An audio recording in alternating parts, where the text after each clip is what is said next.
네, 안녕하세요. 반갑습니다. 시대에듀에서 이번에 상업 등기 및 비송사건 절차법을 강의하게 된 강사입니다. 우리 법무사 과목 자체가 굉장히 많이 굉장히 많이 배우는 과목이잖아요. 그래서 아마 이번 처음으로 법무사를 공부하시는 분도 계시고 그동안 한번 하신 분도 계실 건데요. 상업 등기하고 비송사건 절차법이 굉장히 조금 생소하신 분도 계실 거예요. 그래서 공부하실 때 우리 상법 다 공부하셨죠? 예, 아마 어느 정도 상법을 공부하고 아마 이 단원이 들어갈 건데, 그 상업 등기법을 공부할 때는 부동산 등기법 공부 굉장히 많이 하시죠. 1차, 2차에서 우리 시험에서 굉장히 많은 비중을 차지하는데, 상업 등기법을 공부하실 때는요, 부동산 등기법 굉장히 유사한 부분이 많아요. 특히 총론 부분에서는. 그래서 강론으로 넘어가면 우리 상법하고도 굉장히 연관된 게 많죠. 그래서 상업등기법을 공부하실 때는요, 내가 부동산 등기법하고 상법을 조금 복습을 한다라고 생각하시면서 중복된 부분이 굉장히 많아요. 그렇게 공부하시면 되고요. 비송사건 절차법이라는 거는 아마 조금 생소하신 분도 계시겠죠. 근데 뭐냐면 이렇게 소송은 아니에요. 소송은 아닌데 우리가 법원을 찾아가서 이거 좀 하고 싶은데 허가 좀 내주세요. 우리 인가 좀 내주세요. 이런 절차 있죠. 우리 상법에서 배웠던 과목 아마 기억이 나실 건데, 우리 보통 주주총회 같은 거 개최할 때, 보통 이사가 개최하는데, 이사가 개최하지 않으면, 우리 발행총수의 100분의 3을 가진 주주가, 그저 법원에 가서 허가를 받아서 주총을 소집할 수 있죠. 그런 게 바로 뭐냐면 비송사건 절차라고 보시면 됩니다. 그럼 이번 시간에 우리가 상업등기법하고 비송사건 절차법에 관해서 목차를 짧게 정리하고 뭘 배우는지 한번 정리해 보도록 하겠습니다. 자, 보시면 제 1장 총론인데요. 총론은 조금 전에 말씀드린 것처럼 부동산 등기법하고 굉장히 유사한 부분이 많아요. 어디서 가면 돼요? 첨부서면은 뭐가 필요해야 돼요? 가져갔더니 등기관이 잘못됩니다. 보장하세요. 또 취하하다 이런 걸 배우는 파트인데 부동산하고 상법하고의 약간 중간 단계로 보시면 되겠습니다. 한번 보도록 할게요. 자, 그러면 첫 번째 보시면 우리 상업등기법 및 비송사건 절차법이다 라고 해서 정의를 배울 겁니다. 첫 번째 보시면 상업등기법이 뭔지를 배울 건데 우리 상법도 그렇고 주총도 그렇고 우리 주주총회 같은 경우가 우리 주주가 총회에 나가서 여러 가지 그죠? 뭐 의결권 행사할 수도 있고 그리고 여러 가지 안건을 통과시키는데 주주라고 해서 전부 다 할 수 있는 게 아니죠. 우리 뭐만 할 수 있죠? 내 주주는 법률로서 또는 정관으로서 주총 권한으로 되어 있는 것만 가능합니다라고 규정이 되어 있어요. 그래서 주주총회에서 우리 마음대로 할 수 있는 건 아니에요. 그죠? 정관에서 원래는 이사의 권한인데 이걸 정관으로 주총으로 하세요 하는 부분만 주총에서 할 수 있는 것처럼 등기 같은 경우에도요. 상법에 정해져 있어요. 이거 등기해. 너 대표이사 선임했지? 등기해. 해임했니? 등기해. 이런 식으로 해서 상법에서 규정하고 있든지 또는 다른 법령에서 상인이나 또는 합자 조합에 관해서 일정한 사항을 그죠? 등기 후에 기록하는 것 또는 기록 자체를 보통 상업등기법이다라고 보시면 돼요. 어디서 많이 본 거 굉장히 많이 보이시죠? 그래서 무슨 말이냐면 상인 파트는 우리 아마 상법 총론에서 배우셨을 거예요. 그래서 우리 상인 같은 경우는 뭐 자연인도 있고 소상인도 있고 또는 법인도 있겠죠. 그리고 합자 조합이다라고 해서 이 단원에 관해서 야 이거는 등기해라고 하게 되면은 이제 등기부에 기록을 하는 걸 말씀드리는 거예요. 자, 그리고요 비송사건 절차법이라는 건 뭐냐 그러면은 우리 민법도 뭐 사인 간의 분쟁이 생겼을 때 법원에 찾아가서 우리 민법이라는 걸 그저 적용해서 판결을 받는 건데 비송사건 절차법이라는 거는 사인 간의 법률 관계예요. 그래서 법원이 후견인 입장이에요. 이거는 뭐 옳다 그르다를 판결하는 게 아니라 그죠? 이거 필요한데 서로 가지고 와. 그래서 후견인 입장에서 그 사건에 관여하는 겁니다. 그렇게 보시면 돼요. 그래서 우리가 유무죄를 가지고 옳다 그르다를 판단하는 게 아니라 후견인 입장에서 어떻게 보면 엄마 입장이죠. 엄마 입장에 대해서 해줄까? 말까? 막 이렇게 이해하시면 돼요. 그 부분이라고 보시면 되고요. 그 총론에서는 뭘 배운다라고 보시면은 일단 등기법하고 비송사건 절차법에 관해서요. 상업등기법은 조금 전에 말했지만 우리 총론을 배우는데 총론 단위 좀 힘들어요. 그런데 부동산 등기법을 내가 어느 정도 조금 정리가 되었다 하시는 분들은 쉽게 좀 따라오시는데요. 아직 등기법이 조금 힘들다 하시는 분은 좀 많이 힘드신 부분도 있는데 어쨌든 등기 그 총론 파트에서는 여러 가지를 배운다라고 보시면 되고요. 이제 강론으로 넘어와요. 강론 넘으면 우리 거의가 회사법이죠. 회사법 개인 상인에 관한 규정에 따라서 우리 개인이 상호를, 물론 회사도 상호라는 단어를 배우겠지만은 상호를 어떻게 하면 됩니까? 미성년자가 영업을 한답니다. 그런 법정 대리인 동의를 받아야 되겠다. 그리고 이 지배인에 관한 규정에 관한 부분에 같이 보시면 아시겠지만 우리 그 업무 집행자죠. 예, 영업주를 대신해서 우리 법률상 재판의 모든 행위를 다 지배인인데 이게 회사별에 가면 이사하고 굉장히 유사하잖아요. 그래서 지배인 등기 공부하시면서 이사 등기도 같이 연관해서 공부하시면 되고요. 물론 우리 그 상법도 똑같아요. 지배인 공부하시면서요. 지배인에 관한 규정을 이사랑 접목시키면 조금 도움이 되실 겁니다. 자, 이제 회사를 배웁니다. 우리 회사 파트에서는 주식회사하고 크게 5가지 회사로 구별하시는 거. 그래서 보시면 여기에 여러분 그 일정회사하고 물정회사를 배우는데 우리 상법에서 가장 많이 출제가 되는 부분 주식회사죠. 물론 그래서 우리 그 등기법에서도요. 주식회사 가장 많이 어떻게 된다? 네, 시험 많이 나옵니다. 그 부분을 배우시면 되는 거고요. 이제 합자 조합이라 그래서 이거는 여러분들 아마 상법에서 아마 그 하시는 그 강사님께서요. 합자 회사하고 아마 굉장히 유사하게 설명하셨을 거예요. 합자 회사랑.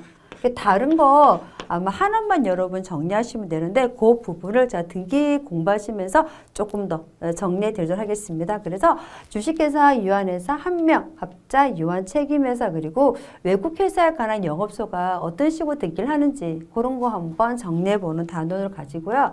두 번째 보시면 비송사건 절차를 배우는데 이런 비송사건 절차는 제가 조금 전에 말씀 소송은 아니죠. 소송은 아닌데 법원을 찾아갑니다. 해주시면 안 되겠습니까? 라고 하는 건데요. 볼까요?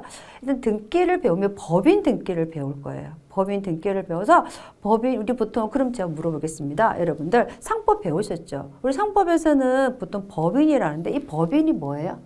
법인. 우리 이는 자연인과 법인 2가지로 나누거든요. 자연인은 아시겠지만요. 우리 보통 이제 태어나면 전부 우리 민법에서는 우리 언제 사람이 됩니까? 라고 언제 자연이 되냐 그러면은 인이라는 거를 전부 노출을 택하고 있어요. 그런데 우리 법인은 이걸 다르게 말하면 법이 인정한 사람이에요. 법이 사람으로 인정했어요. 그래서 법인이에요. 그렇게 보시면 돼요. 그럼 너가 언제 그 법원이 인정을 해주냐? 등기시. 그래서 아무것도 형체도 없는 걸 등기를 함으로써 너네 사람하고 똑같은 권리 능력이 인정이 되는 법인이야. 이게 뭐냐면 등기를 단해서. 그래서 아마 처음에 여러분 상법 공부하실 때도요. 회사가 언제成立합니까? 뭐 등기시라는 단어를 배웠을 거죠. 그래서 등기함으로써 사람하고 똑같은 법인격이 그죠? 일단 인정이다 보니까 태생적 상인입니다. 이렇게 아마 공부를 하셨을 거예요. 그걸 조금 더 그러니까 배우는 단어를 보시면 되고요. 그 등기 파트에서는 부부 재산 약정 등기인데 뭐 많이 나오진 않죠 시험에서. 어쨌든 우리 보시고요. 그래서 그 재판을 통해서 하는 부분도 있고 총론하고 강론을 배웁니다. 그래서 민사 소송 사건을 좀 배울 거고요. 상사 비송 사건이다. 그리고 가태료에 관한 규정을 배우는데 이 가태료도 보면 등기법 유선이 굉장히 많아요. 그리고 상사 비송 사건도 우리 상법에서 규정하고 있는 거 굉장히 많아요. 상법에서 규정하고 있는 여러 가지 예를 들어서 우리 이사 해임입니다. 그럴 때 뭐 이사 해임 같은 경우도 우리가 볼 때 해임을 했다. 그럼 뭐 요건이 뭐죠? 주총의 특별 결의 요건이죠. 그러면 너네 정말 특별권 거쳤니? 서류 가지고 와봐. 그런 식으로. 그래서 그리고 조금 전에 말씀을 드렸지만 재판하고 등기 단위 비송사건 절차법을 배우는데 우리 한때는 잘 아마 그 법무사 공부를 이번에 처음 하신 게 아니라 아마 조금 그동안 하신 분들은 출제 빈도를 보시면 좀 놀라신 부분도 계셨을 거예요. 옛날에는 시험 문제에서 비송사건 절차법에 관해서는요. 퐁당퐁당 2년에 1문, 2문제 이렇게 나오다가 최근에는 거의 5문제 이상 나오죠. 그래서 옛날에는 그냥 버렸습니다. 쉽게 말하면 무슨 말이냐면은 야 내가 이 공부한 시간에 민법을 한 번 더 보고 민법을 보고 그 상법을 한 번 더 보고 등기부를 한 번 더 보겠다. 그런 전략이 많이 먹혔는데요. 최근에는 비송사건 절차법이 문제가 조금 많이 나오죠. 근데 물론 이제 그런 부분에서 그 법무사 분들이 이 비송사건에 대리인으로 참여하고 싶다는 그런 게 조금 있었어요. 예, 그런 이 문제 취지하고 좀 다른 건데 그러고 나서는 비송사건 절차법이 우리 시험에서 굉장히 지금 많이 나오고 있습니다. 그래서 버리시면 안 된다는 거 한 번 더 말씀을 드리고요. 자, 그러면 이제부터 우리 그 신청의 흐름을 잠깐 보실 건데요. 이것도 지금 우리 OT 시간이니까 가볍게 뭘 하냐까지만 한번 정리해 보도록 할게요. 여러분 그냥 간단히 생각하세요. 여러분이 이제 부동산 등기법은 아마 저보다 더 많이 하실 거예요. 저는 물론 전공이 상법이었고 근데 보면 우리 등기하러 갈 때 어떻게 가요? 그죠? 매매다. 그러면 매도인과 매수인이 가서 인감증명 가져가고 신청서 가져가고 첨부서면 가져가고 근데 제출했는데 보니까 등기관이 이거 빠졌네요. 그럼 다시 가지고 오세요. 그죠? 그래서 보존명령도 하고 내가 신청했는데 이걸 취하하고 싶어. 이런 거 상상까지 그걸 그대로 배우시면 돼요. 우리 그리고 갈 때 아시겠지만 우리 등록세 납부하시죠. 그 지방세 가시죠. 그리고 등기 수수료도 납부하시잖아요. 그리고 그걸 보면 근데 보시면서 누가 가요? 어디로 가요? 그죠? 누가 가요? 어느 관할소로 갑니까? 똑같아요. 그 회사를 합병했습니다. 분할했습니다. 그러면 어느 관할소 가야 됩니까? 그런 걸 배울 거고요. 절차 증명할 때, 야, 너네 정말 이번에 그 제대로 이사 통과했지? 그러니까 이사에 의사를 들고 와. 그죠? 신청 선부 갖고 오고요. 나머지 비용 내는 거고 누가 심사한다? 당기한이 등기한 심사하겠죠. 서류를 냈습니다. 그럼 우리 아마 부동산 등기법에서 배운 것처럼 등기관은 실질적인 권한권은 없죠. 실질적 권한권이 뭐냐 그러면은 직접 나가죠. 나가진 않죠. 그러니까 신청인이 가지고 서류를 가지고 형식적 권한만 있는 거. 이런 거 우리 등기법에서 엄청 많이 배웠던 단원이고요. 처리 방식을 봤을 때, 등기를 봤어. 이거 잘못됐어. 각하야. 그죠? 각하 때린 거야. 무슨 말이냐면, 관할소가 아닌 거예요. 엉뚱한 관할소였는데, 그럼 이게 각하죠. 그리고요, 이거 어떻게 한다? 네. 조금 수정해 오세요. 보충해 오세요. 그리고 정리합니다. 이게 등기 완료죠. 그래서 이런 절차에 따라서 우리 상업 등기 신청과 처리 흐름도를 조금 살펴볼 건데, 금방 조금 전에 말씀을 드렸지만 상업 등기 신청 파트에서는요. 이런 부동산 등기법하고 같이 조금 연계해서 보십시오. 그럼 훨씬 이 단원이 여러분들한테 쏙쏙 들어오실 거예요. 그리고요. 이제 등기사항 같은 경우는 우리 개인이 등기할 때는 조금 전에 말씀을 드렸지 뭐 등기할 거예요. 그리고 회사가 등기할 때는 또 뭐 할 거예요. 이런 걸 보시면서 개인 상인의 등기사항이라든지 회사의 등기사항 같은 경우를 아마 정리할 겁니다. 그래서 우리 회사 등기사항 같은 경우 상호는 여러분들께서 아마 총론에서 상호를 배우면서 아마 영업양도를 아마 같이 배웠을 거예요. 그래서 영업양도를 했을 때 상호를 계속 소경하느냐, 소경하지 않느냐 이것도 배우시면서 그 단어를 정리하시면서 등기에서 맞아, 내가 상호는 등기사항가 있더라. 그래도 미등기 사고가 있더라. 이런 거 같이 공부하시라는 거예요. 아시겠죠? 자, 그래서 다시 한번 볼까요? 이제 등기사항 본점에 할 게 있어. 근데 보시면 최근에 아시겠지만 우리 그 지점 등기사항이 삭제가 된 거 아시죠? 2009년 20일 날, 작년 9월 20일 날 이제 법이 통과됐고 올해 1월 달부터 이제 이게 개정이 돼갖고 시행이 됐는데 그거 바뀐 거 제가 말씀해 드릴게요. 우리 옛날에는 어떤 사항이 있으면 본점에서 2주, 지점에서 3주라는 게 있었는데 그게 삭제된 거하고 약간 변형된 것 한번 살펴보도록 하겠습니다. 그래서 여러 가지에 관해서요. 그죠? 우리 것도 특정 사항 같은 경우에도 여러분 잘 아시겠지만은 우리 회사 설립할 때 정관 작성한 거 아마 기억나시죠? 그래서 정관을 작성할 때 뭐 할 거야? 이게 목적이죠. 어디서 할 거야? 영업소죠. 뭐 할 건데? 목적이죠. 이런 게 바로 등기사항이에요.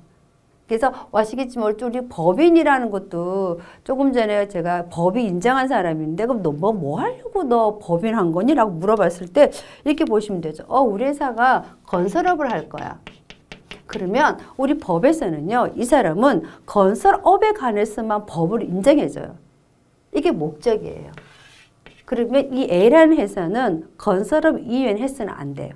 왜요? 법이 너는 건설업만 하라고 특정한 목적을 주어줬는데 이런 것도 어떤 등기사항이지. 그리고 운명에 관한 거라는 거 뭐냐 그러면 우리 회사는 5년만 하겠다. 이런 경우 있어요. 무슨 말이냐 그러면 예를 들어서 이런 경우죠. 우리 회사는요. 예를 들면 광산 회사입니다. 금이 나올 때까지는 어떻게 한다고요? 회사를 그죠? 법을 하겠다. 그럼 광산에서 금이 나오는 순간 이 회사는 뭐다? 폐지되는 거죠. 그렇게 이해하시면 돼요. 그래서 우리 회사가 예를 들어서 우리 회사는 선박을 만드는 회사인데 선박을 2대를 만들 때까지만 뭐다? 법인격을 하겠어. 그럼 2대를 만들게 되면 어떻게 돼요? 이 회사는 이제 뭐다? 해산사유죠. 그렇게 보시면 됩니다. 여러 가지 대표회사에 관한 규정이라든지 여러 가지를 이제 배운다라고 보시면 되고요.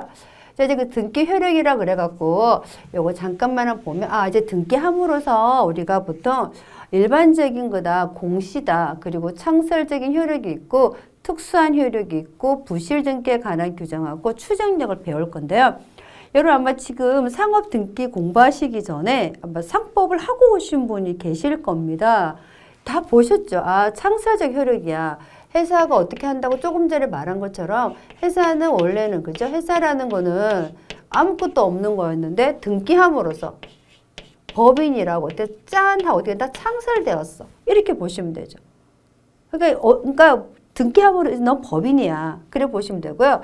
상호 양도 등기다 해서 대항력에 관한 규정을 조금 전에 말씀을 드렸지만 우리 상호 파트에서 배운 걸 조금 잠깐 연계해서 보시면 됩니다.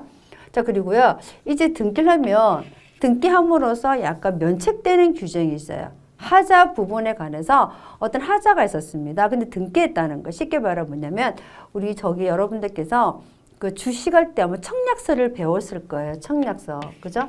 청약서를 배웠는데 청약서에 흠결이 있습니다. 흠결이 있으면 제가 주식 인수에 관해서 그죠? 취소, 무효를 주장할 수가 있거든요. 근데 등기하고 나면 회사가 설립하고 나면 더 이상 청약세 하자 흠결을 가지고 회사 설립, 무효, 취소소를 제기할 수 없어요. 그런 면책 효력이 있다라고 보시면 되고요.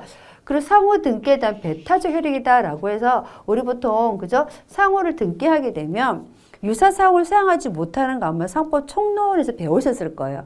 그거를 제가 가지고 와서 병행해서 비교해서 하는 수업을 진행할 거고요. 물론 부실 등기다라고 해서 일단 회사가 그죠? 등기를 잘못한 거야. 잘못했을 때 어떤 회사가 어디 범위까지만 책임을 지는지, 그리고 등기할 때 어떻게 등기하는지, 그게 뭔지를 배울 거예요. 그 부실 등기라는 거는 그죠? 잘못 등기하죠. 지배인을 회사가 A를 지배인 선임했는데 잘못해서 B를 어떻게 한다? 그죠? E를 등기한 거야. 이게 바로 부실 등기예요. 이에 관한 규정을 좀 배울 거고요. 자, 추정력을 배우는데 이제 등기함으로써 우리는 이 사람이 뭐다? 가장 대표적인 거 있죠? 가장 대표적인 거. 우리 회사법에서. 우리 상법에서 가장 대표적인 게 뭐냐 그러면은 이거죠. 등기. 그 법인 등기부에 법인 등기부죠. 법인 등기부가 있어요. 법인 등기부에 이사 감사로 등재가 되어 있어요. 법인 등기부에 이사 등기되어 있으면 이 사람 뭐란다? 그죠? 법으로서 뭐다? 추정력이 있다.